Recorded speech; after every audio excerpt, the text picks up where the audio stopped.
Good afternoon, everyone, and welcome to Police Off the Cuff, Real Crime Stories. I'm your host, retired NYPD Sergeant Bill Cannon, a 27-year veteran of the NYPD. You know, we keep getting new little tidbits of information about Brian Kohberger. And some of the things we're getting, of course, from these brilliant Cellbrite technicians, Heather and Jared Barnhart, in regards to the calls and the text messages that he made to his mother uh, before and after these murders. And it begs to ask the question, what did his mother know? Did she know anything? What was going on? Obviously, she had to know that her son wasn't all there, right? He wasn't acting normal, whatever normal is in this world, but she is his mother. And he called her after the murders, and she'd asked questions about the fact that some of the victims fought back. Mother Kernodle fought back. Kaylee Gonzalez fought back. And apparently when she raised those questions, he didn't really respond to it. So what was she thinking? And again, what did she know? What did the Kohberger family know about what Brian Kohberger was up to? What did they know? And these are some of the questions we have, obviously. His home. We saw his home, his apartment in Pullman. The home of a monster? Is that what we would call it? Was it the home of a disaffected, unfeeling? Showed very little personality in any of the decor. That doesn't make him a killer. Absolutely not. But what it does do, it makes us suspicious of his behavior and the things that he brought to the table here. And again, his calls, very suspicious. His text messages.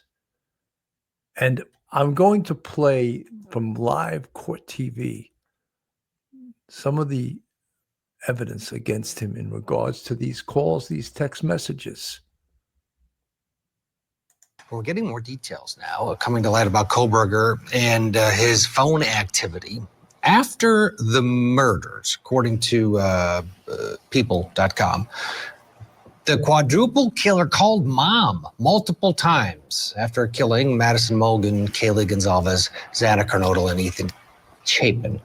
According to a forensic expert, Heather Barnett, she analyzed his phone and his devices. He called his mother at 6:17 a.m. on November 13th, 2022. That's less than 2 hours after the murders. Then again, for 54 minutes at 8:03, when he returned to the crime scene, you remember, in the 9 o'clock hour. He's on the phone with his mom while he's back at the crime scene. So a question to our panel today is, what's going on with mom? And he calls her mother. In fact, mother and father are what he has in his phone for his parents. Here to discuss, Prosecutor Anton Bell, psychotherapist and CEO of Life Counseling Solutions. You know, I find the calls to mother, the calls to father, I find it extremely bizarre. I mean, I don't think you can act as if in any way, shape, or form that this is normal. At 6:15, 6:17 in the morning, the murders occurred between like 4:10 and 4:20. He's calling his mother? And what, again, that begs to ask the question, what did she know about this? Did she know anything about this? Was he relaying what had occurred to his mother? Isn't that natural? Isn't that something that we would ask, that we should all be asking? Kohberger's calls to his mom. And the forensic documentation on this was done by a couple by the name of Jared and Heather Barnhart. And they give a rather explicit investigation. I want to play this. This is from News Nation, and we'll put this up on the screen. Ashley Banfield. On his PC, it was also on his phone. But as you said earlier, he wanted to go back. So he wrote not one, but 2 letters of grievance explaining why he needed that insurance, why he needed the TA role, what it meant to him. And then in a second one was saying why the professors were wrong. So why they were wrong. He is a good student. He has a good GPA. He can be both a good student and a TA and deserves that role. Not sure, Heather, if you know the answer to this, but was he responding to female professors, and did he have like a real attitude in some of his writings? The one, I'm not sure if it was a male or female professor, but the one where he got the improvement plan, that was with a female professor. And that was the second letter, I believe, was going back to her. How about the attitude part? Did he have attitude, or was he really trying to like grovel? In the first one, he was groveling. In the second one, he was trying to point out why he was right and she was wrong. Ah, yes, the woman, of course. That's what all his female colleagues said about him, that he would be late for the women's classes, the women professors, but never late for the men's, and that he would berate the women in the classroom, but not the men who were students. Okay, so Jared, his mother sent him this article about the murders, after the murders, but of course before he was arrested, about Xana putting up a fight. And it seemed, I think, that he was on the phone with his mother right around the time that this text came in. Can you tell me a little bit about her communications with him? Yeah, sure. So November 17th just kind of stands out a little bit. He had more mother interaction that day than normal, which was a lot. He was on the phone with her for hours that day. But sort of to end the night, that night, and this was the same day that the grievance letters were being worked on and sent. But that night, he received a link from his mom, and the link was to a news article basically describing how Xana had bruises on her body and how she had put up such a fight. And there was no response, no text back. And looking at the timeline a little bit, you can tell that they're actually speaking on the phone. What that tells us, and we can assume, is that they were talking about the Idaho murders on that night. And then the next morning, there's just kind of nothing. And then this text about coffee beans. And then the second text that said, yes, still there, same girl, very sweet to the 2 older lady customers there. I have no idea what that is, but there's just no context between talking about the murders the night before and then this thing the next morning. Can you just repeat what you said about the nice girls in the coffee shop? Who sent that text that you read, and can you reread it? Yeah, his mother sent it to him. It said, yes, still there, same girl, very sweet to the 2 older lady customers there. God, that's just It very well eerie. could have been something in Pennsylvania. I'm not sure. There's just no context. Well, all I can think of is that the vegan restaurant where the girls work, maybe that was considered a coffee shop. But is there no context because he deleted so much stuff and it was just unretrievable? So that's the tricky part, is when you look at their communication, it looks like he might have been deleting some of his side of the messages. But there's also this complicating factor that they're on the phone all the time. And so the context could just be a voice call that we don't have the words for. So bizarre here that he's corresponding with his mother, and after the murders, before the murders, talking about the murders with the mother, about the fact that Mother Kernodle fought so hard for her life. And again, as I said earlier, it sort of begs to ask the question, what did the mother know? Did she know anything? Did she know that her son was this murderer? And was she still carrying on these conversations with him as if things were just normal, just everyday PhD student, weirdo, talking to his mother at 4 or 5 o'clock in the morning? Very, very bizarre. This again from Court TV. Kohberger and his phone activity after the murders, according to people.com. The quadruple killer called mom multiple times after killing Madison Mogan, Kaylee Gonzalez, Xana Kernodle, and Ethan Chapin. According to a forensic expert, Heather Barnett, she analyzed his phone and his devices.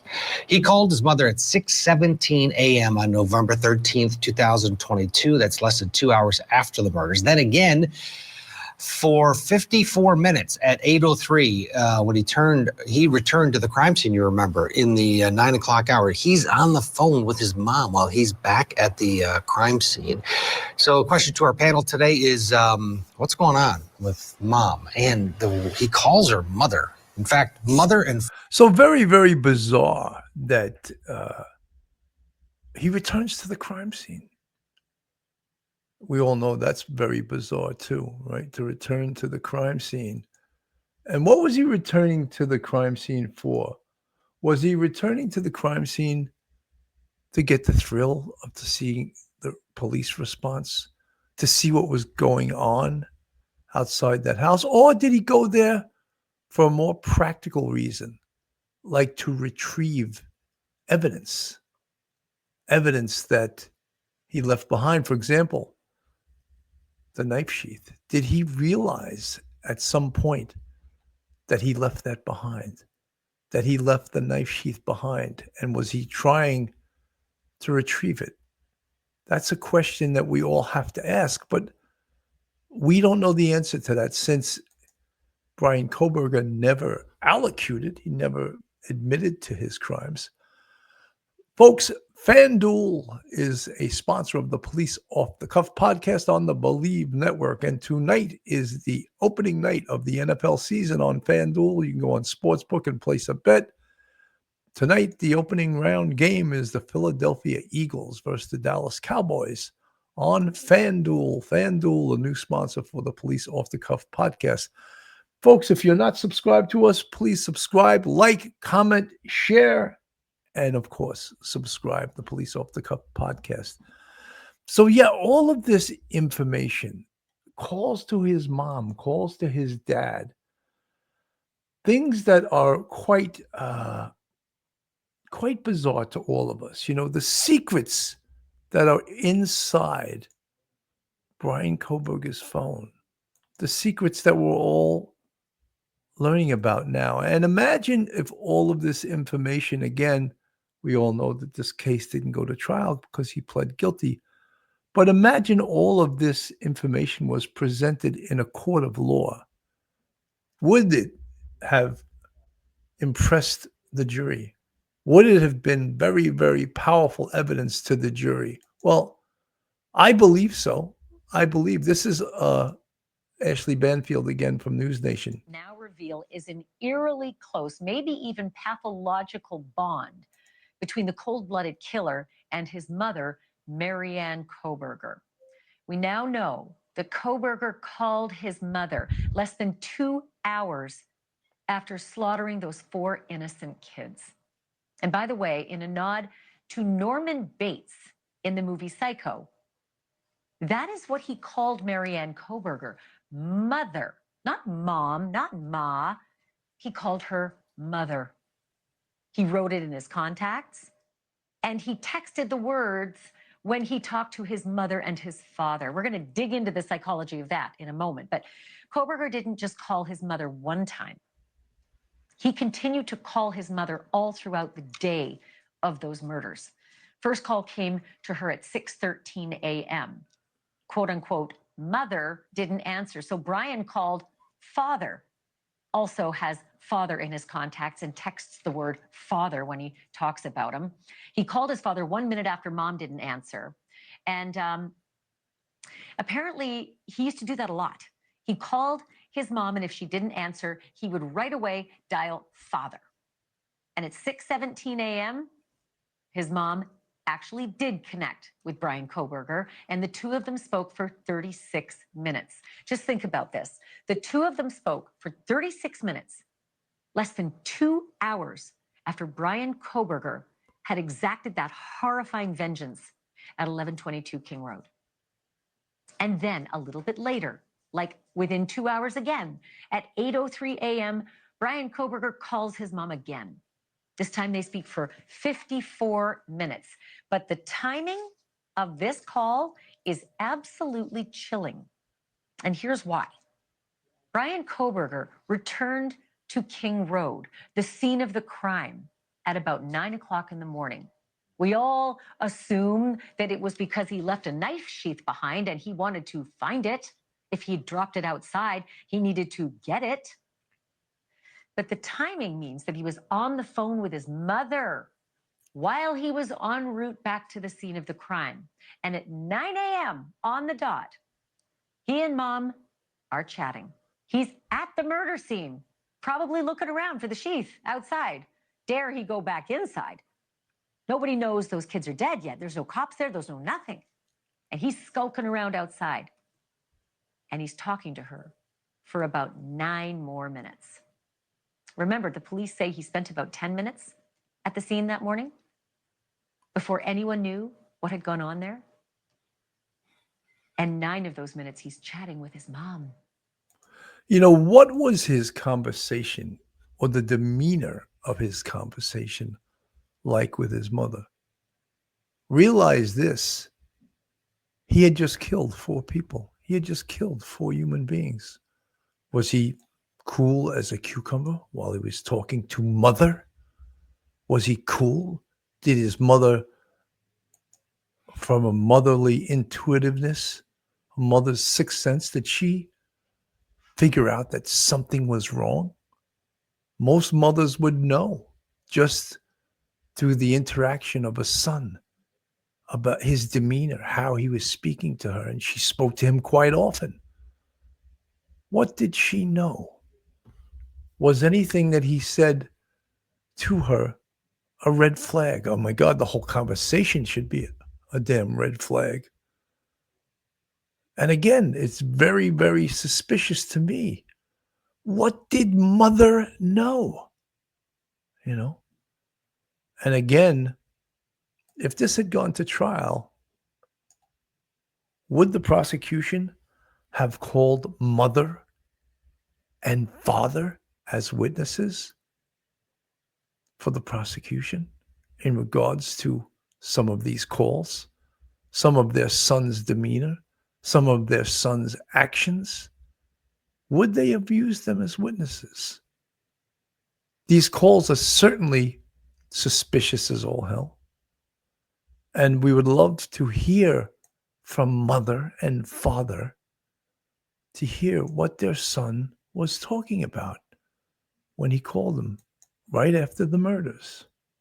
I wonder if she could hear anything. I wonder if she could hear the rustle of his feet going through all those leaves, right? It's October, it's November, it's fall, so there's leaves and sticks all over the ground, and he's presumably clomping around where he parked up behind the house. There were still more phone calls to come, even after this. Kohberger and his mom spoke for 2 minutes at 4:05 in the afternoon. Then they spoke again at 5:53 p.m. This was the longest call of the day, folks. This one lasted, that is not a typo, 96 minutes. He talked to mommy for an hour and a half, just before 6 p.m., about 14 hours after he'd finished off his slaughter. All told, if you do the math and you add up these conversations on the day that Kohberger stole 4 innocent kids from their parents, he spent more than 3 hours on the phone with his mommy. And then there's this other piece of information that fell in our laps today. On December 30th, that is the same day that Kohberger was arrested in Pennsylvania, Kohberger's phone pinged with an email notification. And it said, quote, "New message from Reddit. Your account has been permanently suspended for posting violent content." Thank you for watching. Subscribe below and download. I wasn't quick enough to beat Andrew to the screen. So bizarre, folks? Would you say that these are coincidences? Would you say that the Kohberger mother knew something about her son's activity? She spoke about the murders with her son, but not as if he was the one that did it. But did she have a sixth sense that maybe he did do it?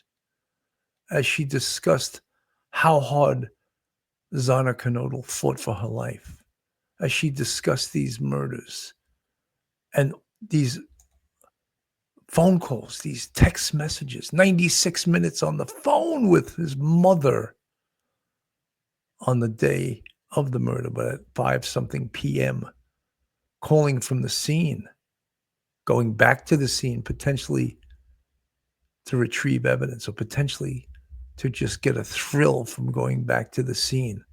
So these are some of the questions we have about this, about the Kohberger mother. What did she know? When did she know it? Was her behavior suspicious over her son's activity?